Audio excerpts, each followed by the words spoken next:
রাজনীতি থেকে কি তবে বিদায় নিচ্ছেন শেখ হাসিনা? সজীব ওয়াজেদ জয়ের বিস্ফোরক মন্তব্য কি আওয়ামী লীগের নেতৃত্ব পরিবর্তন নাকি এটি একটি রাজনৈতিক কৌশলের অংশ? বাংলাদেশের রাজনীতির দৃশ্যপটে গত কয়েক দশকে যার নাম ছিল অবিচ্ছেদ্য, সেই শেখ হাসিনাকে নিয়ে এবার বড় ধরনের ইঙ্গিত দিলেন তার ছেলে সজীব ওয়াজেদ জয়।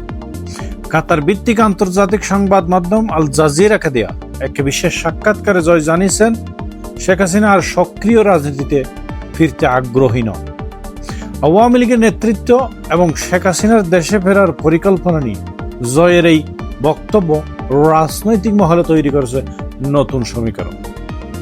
বাংলাদেশের রাজনীতির এক দীর্ঘ অধ্যায়ের অবসান কি তবে আসন্ন, নাকি এটি একটি রাজনৈতিক কৌশলের অংশ? 5ই আগস্টে ছাত্র জনতার অভ্যুত্থানে ক্ষমতাচ্যুত হওয়ার পর ভারত অবস্থানরত শেখ হাসিনার ভবিষ্যৎ নিয়ে যখন দেশ জুড়ে জল্পনা তুঙ্গে, ঠিক তখনই আল জাজিরার মুখোমুখি হলেন তার পুত্র সজীব ওয়াজেদ জয়। সাক্ষাৎকারে জয় স্পষ্ট করেন, শেখ হাসিনা বর্তমানে রাজনীতি থেকে পুরোপুরি অবসরের কথা গুরুত্বের সাথে বিবেচনা করছেন। জয়ের মতে বর্তমানে শেখ হাসিনার বয়স 78 বছর এবং দলের দীর্ঘ সময় নেতৃত্ব দেওয়ার পর তিনি এটিকে তার জীবনের শেষ অধ্যায় হিসেবে দেখছেন। যদিও তিনি বাংলাদেশে ফিরতে চান, তবে রাজনীতিতে তার সক্রিয় হতে চান না।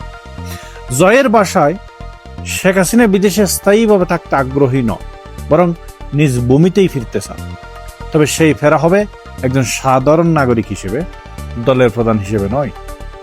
আওয়ামী লীগের ভবিষ্যৎ নিয়ে জয়ের বক্তব্য উঠে এসেছে এক ভিন্ন সুর।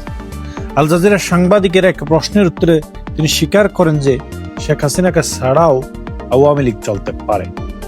জয় বলেন, কেউ চিরদিন বাঁচে না, দল কখনো একক ব্যক্তি নির্ভর নয়। জয়ের এই মন্তব্যকে বিশ্লেষকরা দেখছেন আওয়ামী লীগের অভ্যন্তরীণ সংস্কার এবং নেতৃত্বে বড় ধরনের পরিবর্তনের ইঙ্গিত হিসেবে। 5 আগস্টের পরিবর্তনের পর শেখ হাসিনার বিরুদ্ধে মানবতা বিরোধী অপরাধের মামলা আন্তর্জাতিক অপরাধ ট্রাইব্যুনাল তার বিচারের বিষয়টি এখন আন্তর্জাতিক আলোচনায়। অন্যদিকে ডক্টর ইউনূসের নেতৃত্বাধীন সরকার আওয়ামী লীগের রাজনৈতিক কর্মকাণ্ডে যে বিধিনিষেধ আরোপ করেছে, তাতে আসন্ন ত্রয়োদশ জাতীয় সংসদ নির্বাচনে দলটির অংশগ্রহণ বড় ধরনের ঝুঁকির মুখে পড়েছে। শেখ হাসিনা পরবর্তী আওয়ামী লীগের হাল খেয়ে ধরবে। সজীব ওয়াজেদ জয়ের এই মন্তব্য কি তবে দলের কর্মীদের জন্য কোনো নতুন দিশা, নাকি এটি রাজনীতি থেকে প্রস্থান নেওয়ার একটি কৌশলী ঘোষণা?